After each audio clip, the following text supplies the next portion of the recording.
aren't dead after all. Yep. Nope, I better call James. Oh, no.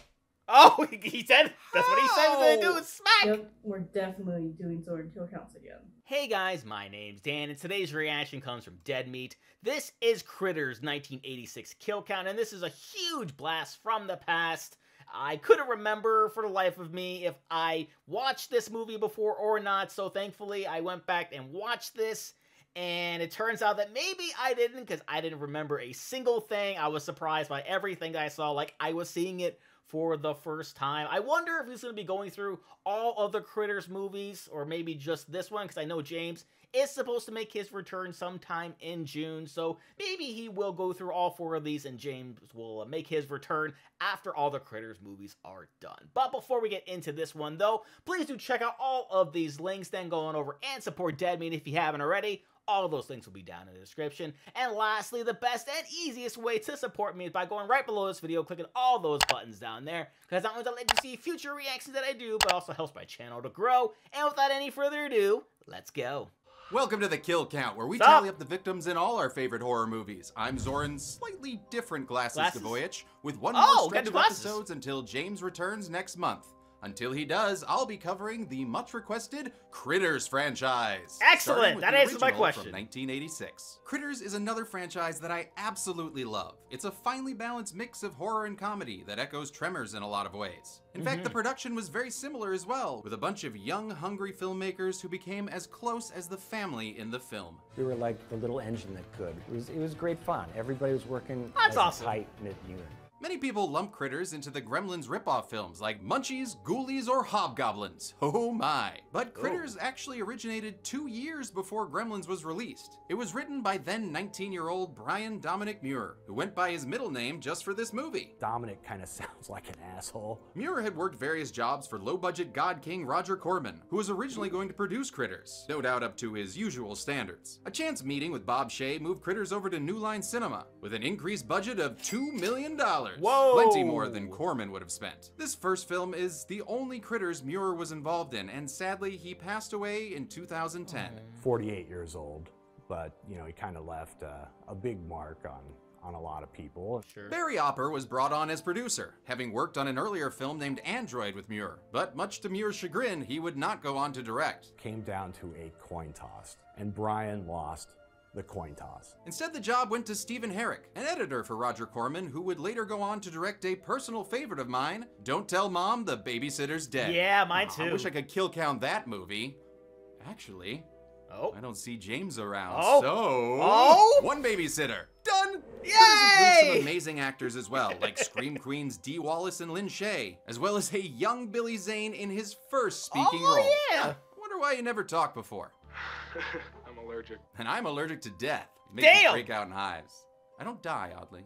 But who cares about actors when you've got the titular Critters? Designed and operated by the Kyoto Brothers, the Three Stooges of visual effects. The Three Stooges for the Kyoto Brothers, it's a really, really good description. The Kyoto Brothers are maybe best known for creating Killer Clowns from Outer Space, a movie that led to James and I meeting, so, you know, you can blame it for me being your host today. The Kyoto Crafted Creatures would go on to have several sequels. There's the Easter one, the Leo one, the one in space, and the new one, though they weren't involved in that last one. I'll be covering all of them over the next few weeks. And yes, there is also a TV series that started on Go90 and wound up on Shudder, but I will never be covering that thing. They have like a Matrix joke in there. It's 2021, enough bullet time. But this is where the franchise started. The story of alien fugitives who land on Earth and terrorize an all-American family. The farming fam is assisted by a couple of shape-shifting bounty hunters who help by blowing lots of shit up with their dick guns.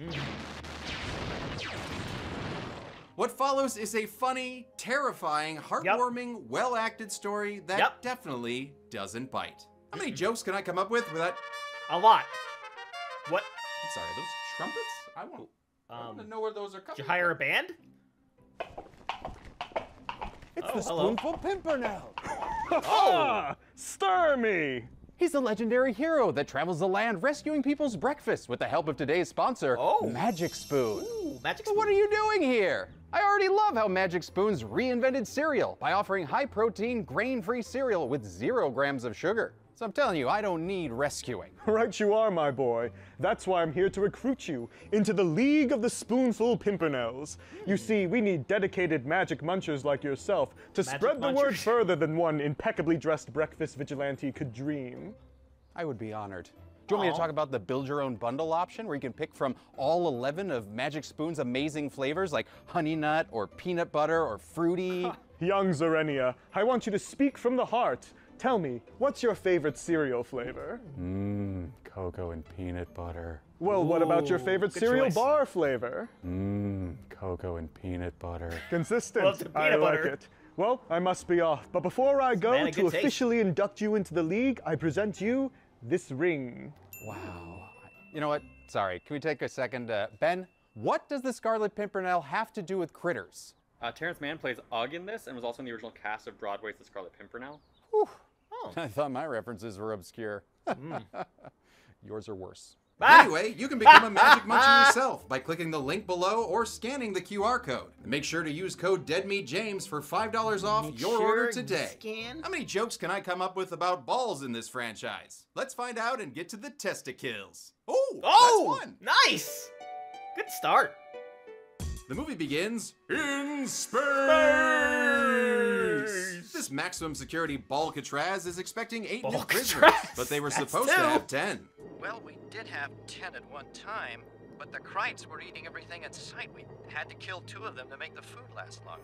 But we never met them, and that was before the movie, so they don't count. They pull a Michael Schofield and break out. Ooh, what's the damage report? 2 dead and 3 wounded, sir. Now, since we do see the explosion, guess we're starting things off with a couple off-screen spacetalities. The prisoners steal a ship and escape like they were Stitch evading Captain Gantu. This forces old man Bib Fortuna to call in the bounty hunters. But not Bosk and Dengar. It's Ugg and Lee. You get it? Ugg, Lee, huh? Right, because they don't look good. Yeah. You know, it's that's writing. They have a less nipply Batman suiting up montage, then arrive to take on the job of killing the creatures known as Krites.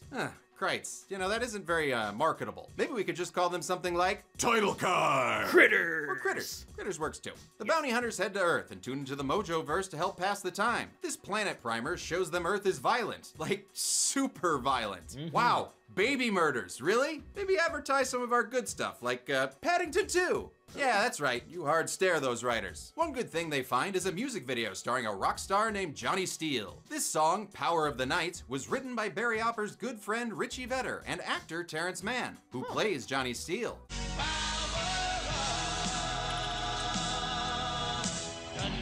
Mann's a Broadway actor who originated the role of Rum Tum Tugger in Cats. Nice. However, Terrence wasn't production's first choice. Steve and I wanted Billy Idol. But Idol was too busy dancing with himself, and Mann got the role instead, applying his Broadway skills to this very catchy power ballad. I remember going into the studio and sitting down at the piano and writing it in about 20 minutes, half an hour. Johnny Steele's eye fucking gets the alien all hot and heavy, and melty. In a Raiders-like effect, Ugg alters his appearance to gain himself a new Steele look that would make Derek Zoolander proud. This awesome analog morphing effect was done by special makeup supervisor R. Christopher Biggs. His team placed heaters around a many-layered model head and melted it in real time, then played the footage in reverse. By the time they land on Earth, Lee still hasn't transformed. Nothing likes me.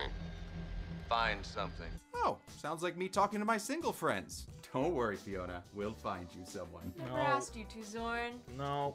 Just outside the town of Grover's Bend lives our hero family, the Browns. No relation to my mom, Susan Brown. But here we've got bacon-cooking Mama Helen, Mila Kunis-looking daughter April, Oshkosh Begoshin Papa Jay, who looks like he should be searching for his dog Pooh Bear, and Ferris Bueller and son Brad, fresh out of the precocious protagonist factory. Same place they made that kid in Leprechaun. They're a picture-perfect rural family, complete with folksy threats of corporal punishment. You miss that bus, I'm gonna skin you and hang your bones out to dry.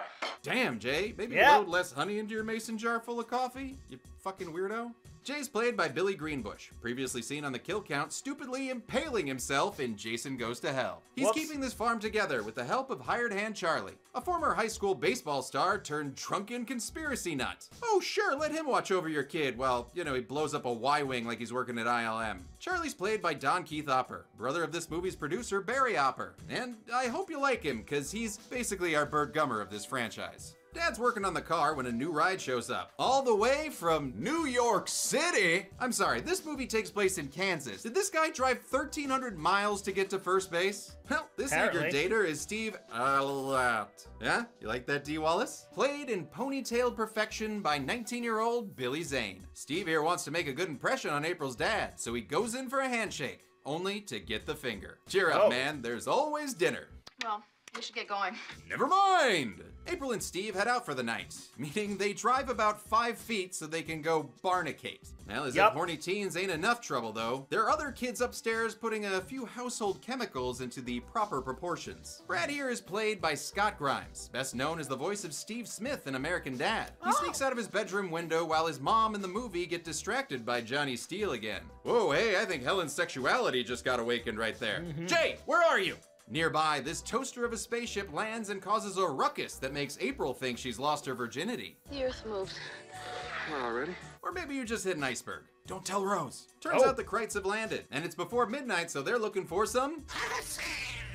The Krites are voiced by the endless IMDb page of voice actor Corey Burton, who I know most from playing Dale on Rescue Rangers and Count Dooku in Clone Wars. To create the critter language, he used a combination of Japanese rhythms and junior high French. Of course, to eat in French is manger. The faces had those teeth, so I couldn't make an M sound. I just said, Jay and Brad go to investigate and stumble upon the remnants of a critter's mouffe. What happened to him? I don't know.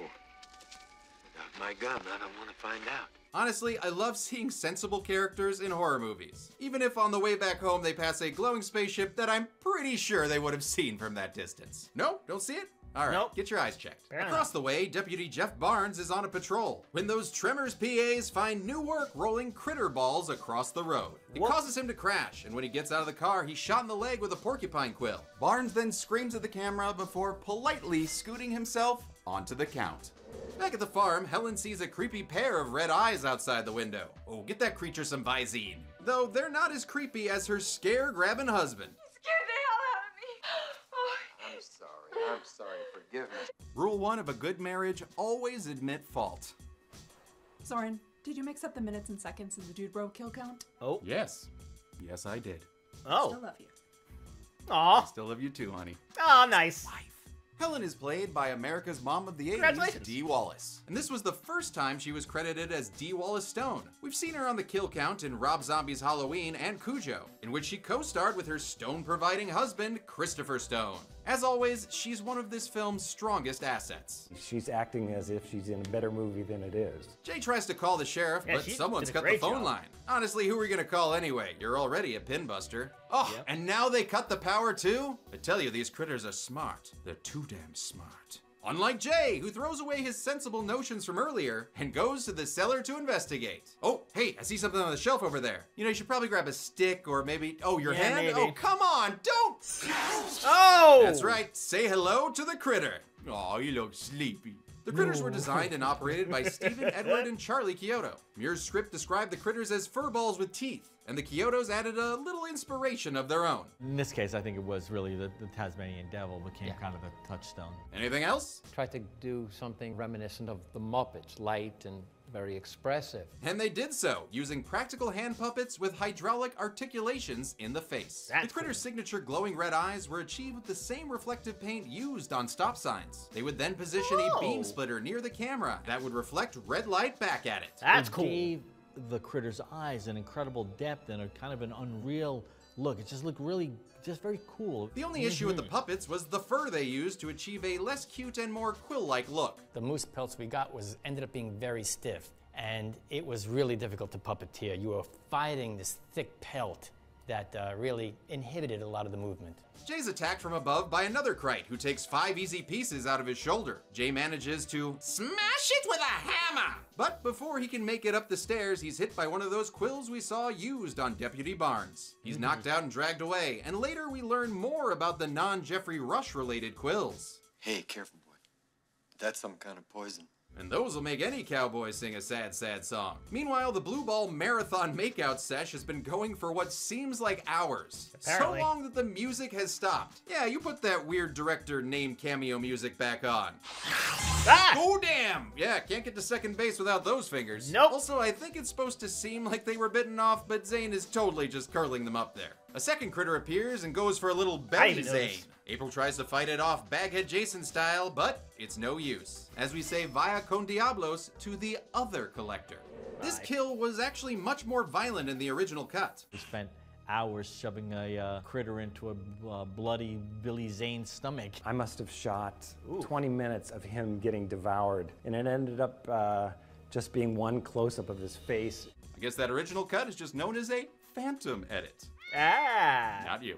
April's screams bring the family running. Oh, wait, I guess just Brad? Cool. Oh, and is that critter fucking that fence? Cool, cool, cool. Brad heads up to the loft to find his sister's pitchfork festival gone horribly wrong. He lights one of his fireworks and tosses it with precision at the critter, who then eats it, causing a Looney Tunes explosion that ends with him falling over dead like Vicini in a battle of wits. And just like with Tremors, I'm going to count the critter deaths on a special bounty board, which is something I totally won't regret once I get to Critters 2. Cool. Yeah. I don't remember the numbers there. Good. Too late for tape backs though, so let's have this Tasmanian Deadville as our first crite on the bounty board. At the police station, Charlie asks Sally the dispatcher to call the National Guard. Earlier, he saw the ship fly by, making him do a failed spit take. Sally the dispatcher is played by Lynn Shay, well known for Insidious and previously seen on the kill count in A Nightmare on Elm Street. She's also the sibling of New Line executive Bob Shay. And I bet that was planned. There was no trade-off, my brother for your sister or anything like that. Oh, God. Oh, well, whatever brought her in, it's always a treat to see her. Yeah, Kingpin. Almost always. Oh, Charlie Kingpin. tells Sally to stay put while What he a goes movie. to find the sheriff at the bowling alley. And by sheriff, he means whiskey. Charlie shoots the sheriff, but before he can do the deputy, the bounty hunters arrive. And look, Lee Hunter Oswald has finally taken the form of a human. A local reverend seen earlier in a scene with a funny and totally not forced horror organ cue. Nice work, Jet Jackson's great-grandma. The bounty hunters are looking for Krites. Who are they? Some new team? No. Kevin Pollak here is a fan of the Cisco Giants. And he gets so upset he changes his face yet again, this time to Charlie. Not sure what the undulating breast shot was about, and also I'm not sure if they kill these guys and all this off-screen gunfire. I'm not sure we don't either. see any bodies, but it feels like they were killed. Yes, James, quick question. Can we count kills based on, a feeling? Zoran, I told you I'm in London, man. Oh. If you call me again, I'm gonna slap you. Oh! Damn. That is a no. Okay. This Saturday. It's time for Pinnapalooza! Woo, bowling. At the Grover's Bend Impeccable. All the greats will be there. Honey Boy, Almost Ditka, and the legally covered by fair use parody law, Inbusters. Plus a surprise appearance from the Bounty Bowlers. Bounty Bowlers. Bam! Holy shit. So get your tickets to the Grover's Bend Pinnapalooza. It's right up your alley. Nice. Back at the farm, Jay praises his wife's gift of a gun rack for his many guns. He then uses one of them to ignore her. Yeah, but we should just stay here. No. We can't wait. Man, sometimes this family treats Helen like she's an invisible mom. Thank you for the lovely breakfast you prepared, Mother. The Browns head to the truck, but it's been torn up. Sad. Okay, what about Steve's car? Assuming it still has gas after its 22-hour trip from New York. Ho-ho! Looks like Steve's brought along a big old city critter to teach you country critters how to run.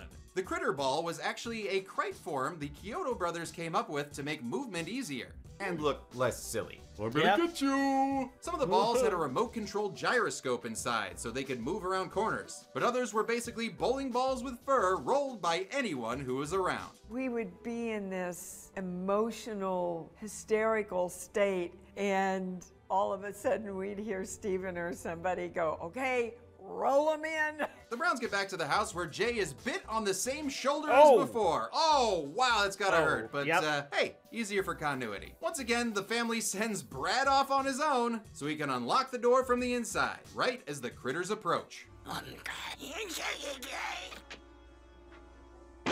Bam! Yes, we knew you weren't helpless, Helen. But, you didn't leave much for your boyfriend, Johnny Bartlett, to carve a number into. I also love this subtitle joke. which almost didn't make it into the movie since Yeah, me too. head Bob Shea didn't want Critters subtitles. Director Stephen Herrick secretly added this one subtitle to a test screening, and the audience just erupted. You couldn't hear the dialogue for 2 minutes at least. It was in the great. screening, you know, Bob Shea comes in and says, "Okay, all right, how do we get more subtitles into the movie?" With Jay laid out, Helen takes over as head of the family. Why don't you go check the windows? I already did. We'll check them again! Oh, man, wow. Damn. Honestly, I love that breaking down moment from Dee, followed by a heartfelt hug. Oh, it's nice to see some realistic family dynamics in a horror movie. Well, you know, aside from the Buckners. The Critters don't want to miss out on Family Fun Day, so one prepares for a very scary Christmas, which happens to be the name of the treatment for a Critters Christmas movie I wrote with Dude Bro director Michael Rousselet. If only I could get a meeting with those Warner brothers. Or their sister Dot. But Santa Crate was just a red Christmas herring, and the real attack hits Helen with some porcupoison. As Helen yawns, April flips the bitch of a couch, trapping the critter underneath. Two more unexpected dinner guests make the family send their child once again into danger to get the shotgun. He takes aim at the I mean, to be fair, he did volunteer himself. Crate only to slip and shoot his biggest fan, which lands on the critter, killing it not with a bang, but a sad widow whimper. Brad makes it upstairs and does a lamplighter impression, igniting what I can only assume is this critter's fiance. Diane, no! Luckily, Diane makes it to a nearby toilet to cool off, while her fiance goes to see if Kays takes returns. This fire shot was one of the first ones done by second unit director Mark Helfrich. He filmed most of the critter's inserts and wanted to fully burn one of the puppets on set that day. We can't burn a hero puppet. They were like $10,000 with full articulation and stuff. During all these farmhouse shenanigans, Sheriff Harvey has been investigating the path of destruction left by the bounty hunters. Oh hey, verification that the bowling boys aren't dead after all. Yep. Nope, I better call James. Oh no. Oh, he said, that's what he said we're gonna do is smack! Yep, we're definitely doing sword kill counts again. Harvey is played by M. Emmett Walsh, known for Blade Runner and less known for this 5-second film short where he eats soup. Kill count champions, ladies and gentlemen. Curly Sal reports shots fired at the old Brown place, so Harvey the Wonder Sheriffster heads over there. Brad isn't a doctor at Cook County General yet, so he volunteers to go elsewhere for help. Absolutely not. Really? You've been sending him into tons of dangerous situations, and now you draw the line. Just let the kid ride his bike for help. All right. Oh, that's where he volunteered himself. This movie hear me? Brad makes his way to his bike, only to find a non-Frisch's big boy who's more of a Huffy fan. It chases B-Rad into the B-Arn, where he uses his peep eye to see that these critters have definitely been eating their spinach. They're growing. The growing shot was done live on location in a similar way to the transformation from Werewolf by Night. So we were puppeteering the main critter, and then we would just kind of bring other elements in. We brought some duvetine in there to kind of create a amorphous shape, and then had another critter pop out of that. It's a cool effect, but also an aspect of their biology that's never addressed in any of the sequels. Something we will see later is the critters having a party, tearing up pillows, eating Klaus, and taking out their aggression towards the man that produced Gremlins. D. Wallace, look away! This E.T. the Extermination was actually very hard to film. Because the critter couldn't really go sideways to bite the arm like this, because the whole body would rotate like that, which looks funky. The pillow also caused an issue because the down got everywhere, including inside the critters. Couldn't get rid of it. And 2 days later, they're coughing out little feathers. This fun puppet palooza is set to a score by Randy Newman! David Newman. But it's still really good. David Newman's music is in a lot of movies and TV, including a personal childhood favorite, The Brave Little Toaster. Ah, yes. And this party finally comes to an end when the Sweetums critter runs by the window. Wait for me, I want to go to Hollywood! Brad makes it to the road and flags down the bounty hunters. After realizing they're not the real Charlie and Johnny Steele, he tells them to head to the farm. Better hurry, since April is being attacked by a big boy. Aw man, and looks like he tore his critter costume. Jay fends it off with a Dr. Ross Jennings special, and this landlady doesn't like it when devils are in her house. So she shoots one through the door, leaving some very green blood behind. Not unlike gremlin blood. Not gremlins. Helen uses her last shot to take out a chair that I would love to add to the chair count. That's not a thing. You're right. But what about this door that gets knocked onto the count? Oh man, when is James coming back? Oh god. All right, fine, we'll just count the kills since the bounty hunters have arrived and they're ready to take out a wall. You just saw him roll on the ground. Why are you aiming up? Yeah, that's right, you walk by all dismissive. The Browns reunite, but only ever so briefly, since Brad is once again sent into danger to find his Wookiee of a cat. Oh, God, Chewie. Sheriff Harvey arrives and tries to keep the family safe, as the bounty hunters just destroy their house. I mean, insurance ain't covering that. They end up in the bathroom where Diane's been having an affair with a ghoulie. She's flushed out of her hiding place when Ugg uses his cannon to fix the critter clog. Oh yeah, you got them booms like Jagger. The bounty hunters' guns were actually modified 12-gauge shotguns designed by Anthony Dublin. They used smaller shotgun shells since full-size shells would have blown the barrel off. But these bite-sized bullets still packed a punch. And all these shards of the toilet of the porcelain come flying back and hit the stunt guy in the face, and he got some pretty nasty cuts on his face from that. Another critter ball bails on the situation past Sheriff Harvey, who asks bounty hunter Charlie what's going on. His response is very peculiar. I hope not your take over our operation. I'm sorry, what the hell did he just say? I hope not your take over our operation. Sure, if that's the best take we got, yeah, just use sure, it. But hey, why not? Make sure to put Emmett Walsh down nicely. Good God, the man's 53 years old. Be gentle. Harvey's okay, but Brad isn't, since he's found Chewie as well as another fat cat in the form of Big Daddy Critter. Oh, BBC no! attacks, but is scared off by Ugg's euphemism of a gun. The human-sized critter was portrayed by Kevin Thompson, a seasoned costume actor whose work includes Ewoks, Clockwork Napoleon Bears, and the alien from Night of the Creeps. Nice. The reason the full-size critter is never fully seen outside of quick cuts is because the director and Kyoto's weren't very happy with the final look. First time you see it in full thing, it reeks of the Kool-Aid Kid. Oh yeah! Oh yeah! Zoran, are you sure people are gonna know that you got an official voice of the Kool-Aid Man for this little cameo? They will when they see this. Yeah, I really should put some pants on. Yeah, probably. Dead body! Okay. Brad and Ugg get downstairs to find that April's been kidnapped by the Shredritter, and it's up to teenage biking ninja Brad to save her. Cause I guess he's gotta do everything! Can someone please at least go with him? Like, I don't know, you, Charlie Hunter. Oh, shit. Okay, don't wanna mess with the ear wiggling. Everybody back the hell off! Just let him drive so you can catch up with your lone wolf of a kid. Okay, cool. We're cool. Brad literally runs into Charlie, and the two head into the spaceship to rescue April. Did I say two? Cause I meant just Brad! Again! Well, he's able to find his sister and pluck out her gnarly ingrown hair. She then April O'Neil's her way out of the ship while Brad takes out his favorite Left 4 Dead weapon. Before he can light the bomb, he's chased out of the ship by Big Daddy Critter. Hey, this ain't the Orville, get out of here! And on the way out, he loses his only weapon. I dropped my firecracker! I'm sorry, but if you call that IED a firecracker, what do you call a tank, a parade float? The critters prep for launch while Charlie gets a goddamn plan. He has Brad light up his alcoholic character trait, then chucks it through the tiniest slit on the door. Man, I bet he bullseyes womp rats in his T-16 back home. The ship takes off as everyone is reunited, but before the critters leave, they make like Bob Evans and bring it down on the farm, blowing up the Browns' home in an incredible practical explosion. Damn, that was cool. The explosion could be seen from the freeway, so traffic went, you know, was pulling off to the side because it lit up the sky. And speaking of lit up, that firecracker got set off by Charlie's cocktail.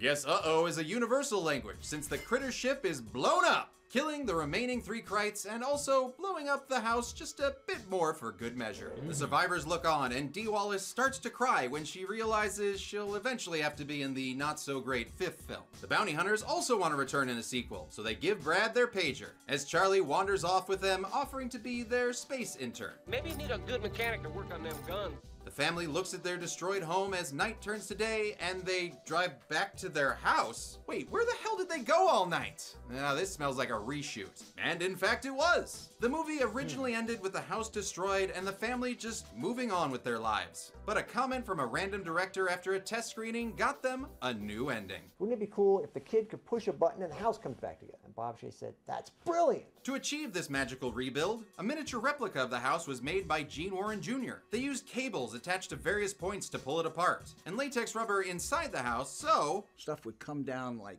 that.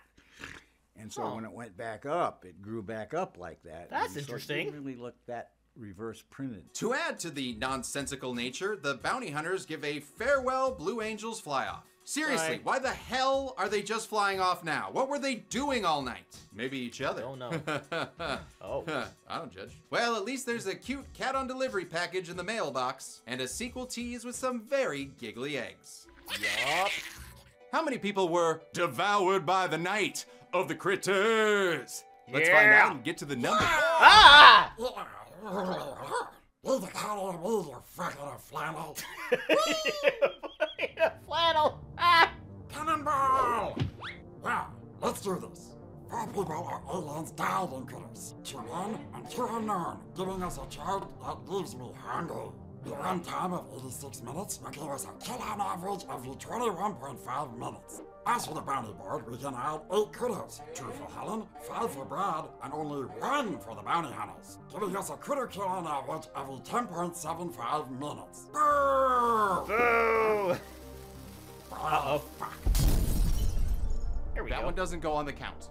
Okay. Look at the golden chainsaw for coolest kill to Steve. Even though it could have been cooler without the cuts made to make this PG-13. I mean, seriously, having your stomach eaten out is something usually reserved for Scottish sheep. Dull Machete for lamest kill goes to the 2 off-screen kills for the space warden people alien thing. I don't know what they were. We never got to meet them. And I bet they were real nice too. And the new Bounty Booty Award for best critter kill goes to the critter that doubted the awesomeness of D. Wallace's stone cold killer instincts. It was messy and genuinely hilarious. And that's it. Critters came out in 1986 and did well enough to spawn another theatrical sequel. I'll be covering that next week. But until then, I'm a man who owns an original sketch by Charlie Chiodo of a critter. Oh. And this has been the Kill Count. That's pretty cool. Thanks for watching. And this movie was a lot of fun. As I said, I didn't remember if I saw it or not. I'm pretty sure I didn't, because I feel like I would have remembered something, but I definitely didn't. But this movie was a lot of fun to watch. I had a lot of chuckling moments there throughout the movie.